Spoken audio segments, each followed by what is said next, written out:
and welcome to the last in our fowl series. This is the ground fowl episode, and we're going to be doing Sharon's famous turkey chili, which has earned accolades at least a few blocks away. But it's something that she came up with, recipe while we were in New York, and it's been a staple of our menus for eating at home for a long, long time, and it's really great and pretty simple. Sorry. It is a straightforward recipe, but it's came out of sort of, I suppose, when I first moved to the States, I wanted to cook some really American things, and I was reading a book about superfoods at that point, and one of the best meats you can have, if you want to have lots of nutrition, is turkey. So instead of cooking chili with the traditional meat, I decided I'd make turkey chili. It was either that or blueberry chili. For the superfoods. Right, exactly. Salmon chili. Yeah, the blueberry chili did not work out. No, you can imagine that didn't go that well. Oh, okay. So I'm going to have a little taste of this, because I don't see any reason not to drink while I'm making This is Ilegal Mezcal.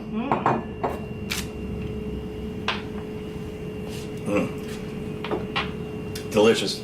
Mezcal, of course, is now making a big inroads into the markets in the United States, and before you could only get Monte Alba Mezcal. We were talking about that, the one with the actual worm in it, and the one that used to sit on the back shelf all the time that everyone ignored. Right, and now there's like 20, 30 different varieties that you can easily get in any liquor store.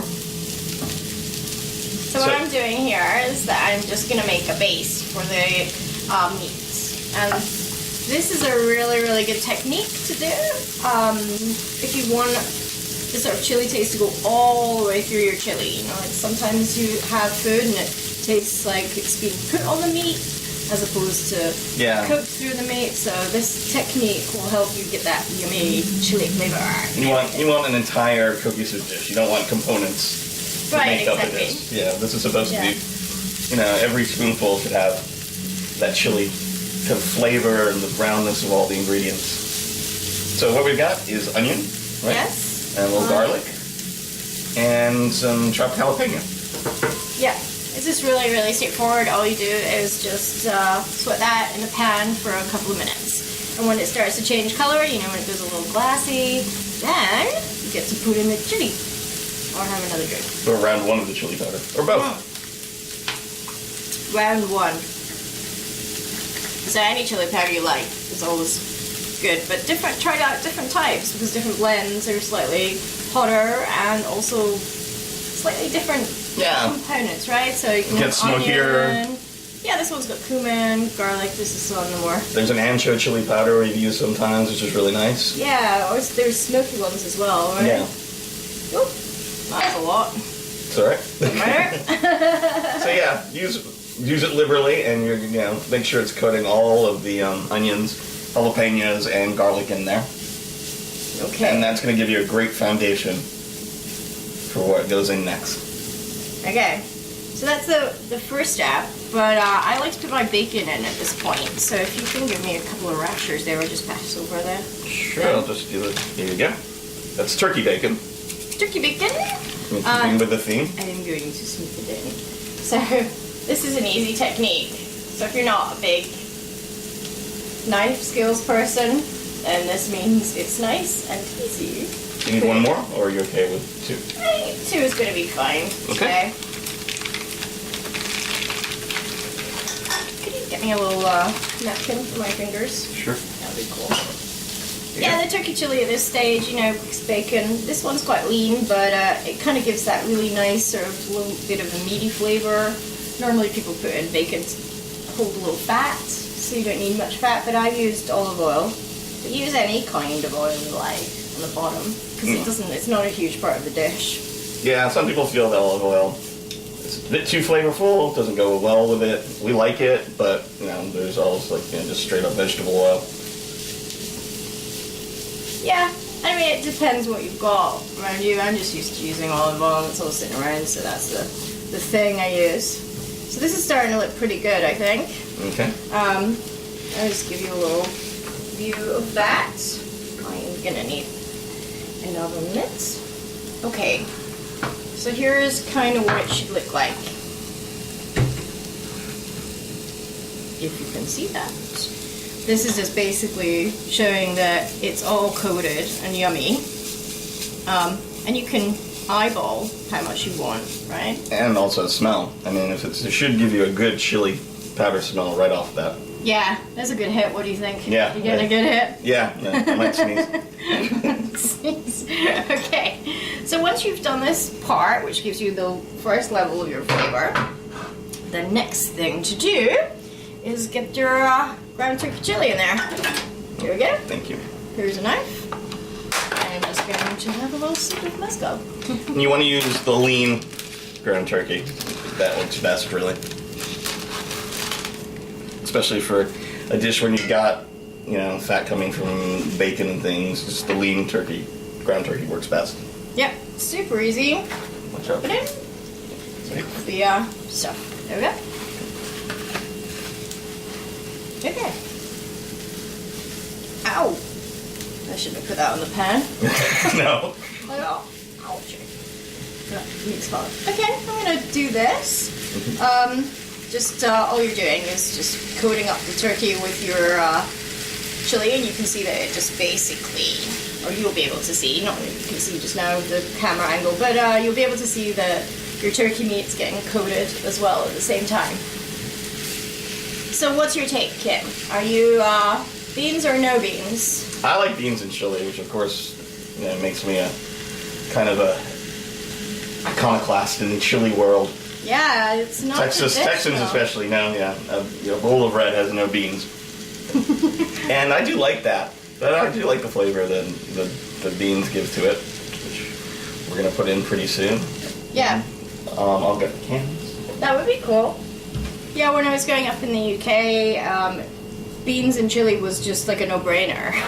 I don't know why that people decided. Maybe it's a national pride thing. We just wanted to do it different from the Americans. It's our way of doing it. So I don't know. There's a lot of places that, Tex-Mex places even almost have to have right. chili and beans, but okay. And you need basically once you've coated all of this, and you're just going to put the rest of your stuff in. Do you do another round of chili powder at this time, or we're going to wait until?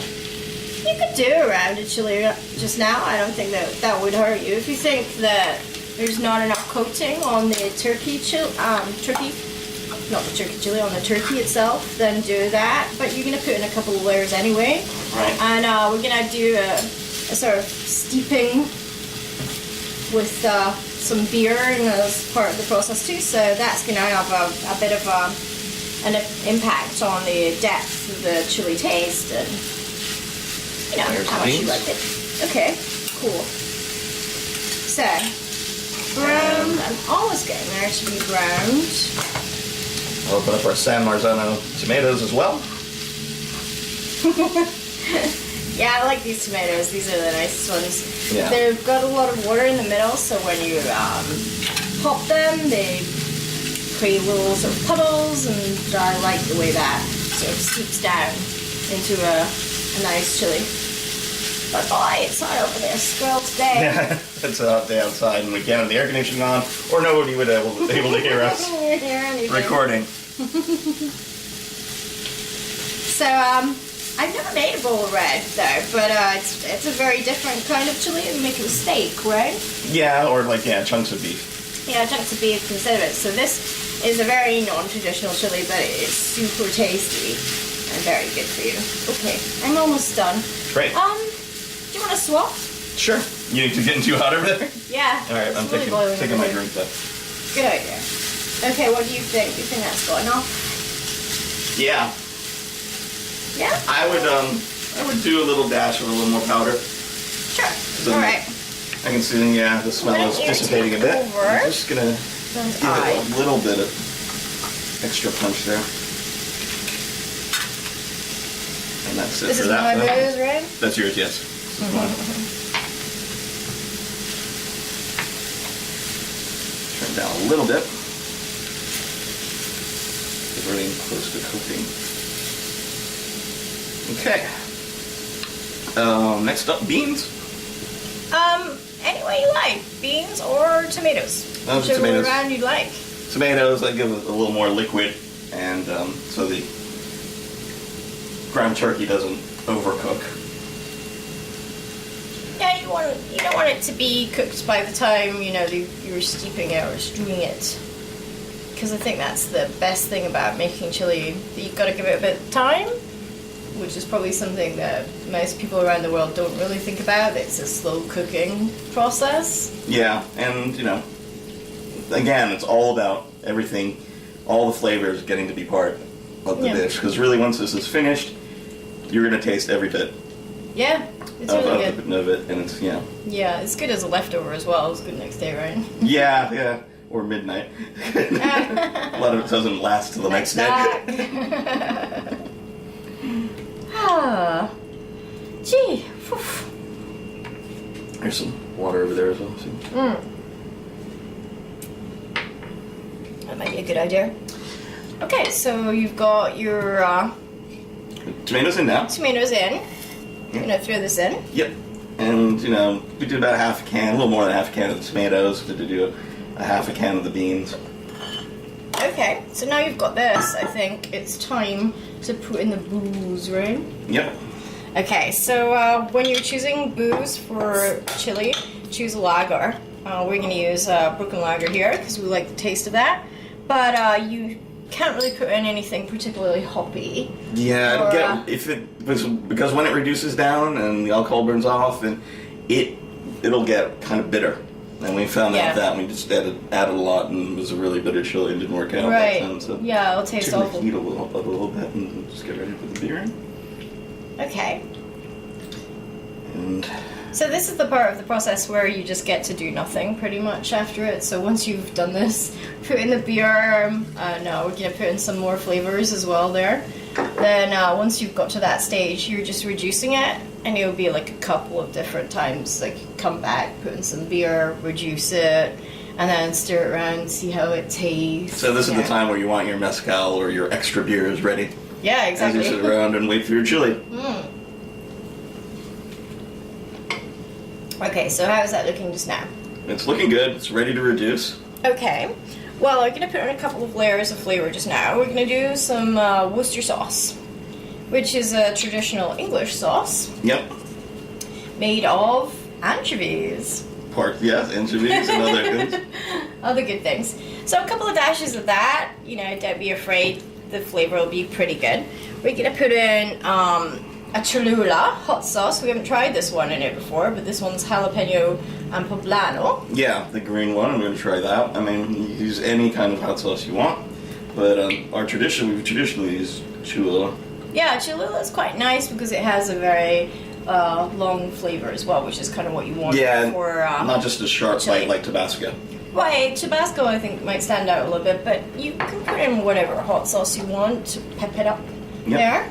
How's it smelling? It's smelling good. Yeah? Yeah. And the last ingredient is the bay leaf. Okay, a couple of bay leaves. Yep. I like that for some reason because I grew up cooking French food and there's a lot of bay leaves in it. Yeah, it just gives it a nice aroma as well, and yeah, it just for some reason when it's cooking down, especially. Good combination. Yep. Between these two things. So we've got that, and we're going to reduce it. Mm-hmm. And wait a little while, add a little more flavors back and forth, maybe a little more chili powder if we think we need it. We won't subject you to watching us taste every little bit of it on camera. It will come back with a second part of this. We could. Well, we could.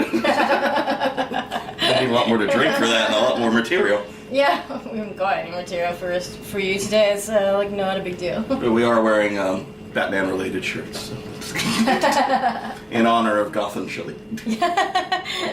So what we're gonna do is we're gonna go away, hang out for a bit, and come back and show you the kind of finished product once it's all cooked. Yeah. Chili once it's done. Yeah. And what we like to add with it, and some simple garnishes and sides. It's really nice. So cheers, and see you soon. Bye. Hi. So we're back. As you can see, the turkey chili is ready. Looks fantastic, nice and rich red. Yeah, it's all the beer has been boiled down, so it's got a flavor. We actually added some ancho chili powder at the very end to give it a kind of another different bite, and so now we've tasted it. It's got like 2 cups of heat. It's doing well. Just 2? Yeah, just 2. 2 great flavors, 3 types of heat. Yeah. What we're doing here is I'm putting a little yogurt, actually, which is not a very traditional kind of recipe. We thought we'd do family style, right? Yeah, it's more of a cat. It's the South Indian influence, but a lot of sour cream often goes in chili. We prefer yogurt. It's it gives it a nice creamy texture. Yeah, I like the little bite to it. It's nice. You could have this with some rice or a nice thick kind of doorstop bread. Would be really nice. That's how we usually have it. Just with a little thick bread slightly on the side. toasted. Yeah. Very, very yummy. So, what's your favorite chili lore story? I think the one about the nun. Okay. I don't know where this is going, ladies and gentlemen, but I'm just gonna tear up some cilantro on this while we're hearing it. Go ahead. What about the nun? Well, there was this nun. Apparently the lore is that a nun, having never ever been to Texas or any of that part of when it was actually Mexico and the Spanish were invading, had this dream one night about making a chili. And so she got up one day and started cooking in the convent for all the people, made a chili recipe. And apparently that was the instigation of chili. No. Yeah, which is a kind of Spanish lore, but there's other lore as well, which is kind of a little bit more realistic, probably. You know, there's a cowboy trail, and the cowboys used to eat this along there. They used to plant their herbs and stuff as they go along, the oregano bag. Right. Yes, exactly, because traditional chili has some ingredients in it that's quite surprising, like oregano. Yeah. But yeah, I mean, I think you could make it with anything. I mean, we've made it with bay leaves, so it's not exactly... Yeah, it's any herbs, yeah. So I guess if you're near the Vatican, thank a nun for your chili. Yes, exactly. And they should have a chili stall there then. Yeah, well, they've got the chili queens, of course. That's true. But yeah, chili nuns are not so Not so much. Not so much, no. A chili nun. And of course, chili cook-offs are famous all across the U.S. Right, it's a very point of pride, right? To have the best chili in the States, which do cook-offs everywhere. Yeah, the now international ones even. So. What? I know, yeah. Other people? Chili? No. Sacrilege. That's not true, of course. So, and we both chosen a beer to go with our chili. I've chosen Shiner Bock, which is from Shiner, Texas. Very small town. I've actually been past the brewery. And with a couple of Germans I was hanging out with at the time, visiting, which is interesting because it is basically a German-style beer, so much so that it even says Prost on the back of the label. Yeah, it does. And it's one of the few kind of Southern American dark beers, but it is American because it's a twist off. Yeah, I don't think mine's gonna twist off. No. There you go. So we thought it'd be kind of cool to taste a couple of different things. I've chosen this small distillery, small batch beer, I suppose, in some ways. Innocent Gun. What they do is they accidentally discovered the oak-aged beer. So they put a whiskey distillery, had contacted them, asked them, we want to have beer for our whiskey because we want to impart some flavors. So what happened was they tried to impart the beer flavors into the barrel and realized that it actually worked really well the other way around. With the oak imparted into the beer? Exactly. So it kind of accidentally came about that they started brewing this oak-aged beer, and it's won awards and things like that. Yeah. I kind of like it because it's like a bourbon. I think it's a kind of southern, got a bit of a southern flavor to it. Well, I'm going to have a little bit of chili. It's got Shiner Bock. Vanilla notes, and you can find this in a lot of nice places. Honey huge beers. Yeah, it's nice. Toffee, that's good beer. I'll just have a slug of that. That's really nice with this. It is? Okay, Yeah. I'm gonna try it. It's really good with the with the spice. Mm. Yeah, that's a great chili. Can I try your beer Yeah, go ahead. with mine? Alright, you want to try? Yeah. Hindus and gum? Thank you. I think that's good. I don't know if it's a great compliment to the food, but it's really a great beer, so It is a great beer. it's hard not to That's a just little like more refreshing than Venus and Gun with the chili, I think. Did you put that over there because you want this one I want the back? China back. Well, they got one each. I got 4. Oh, that's right. Yeah. Yours didn't come in singles.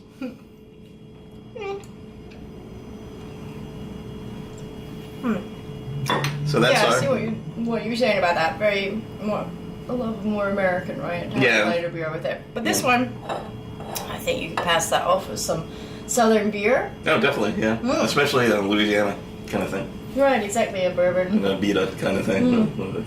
Definitely. So I think that's our show for today and the last of our series. Yeah, and thanks for watching all the Foul series, and hope you enjoyed them and got some great recipes. And we'll be coming up with a new series, we hope soon. Right, after the summer. Taking the summer off, and then we'll be doing some things in the fall. Coming back with a whole bunch of new recipes and a whole bunch of recipes for autumn and winter. Absolutely. So, All right. thanks again, and cheers. Thanks, Sharon. Happy summer.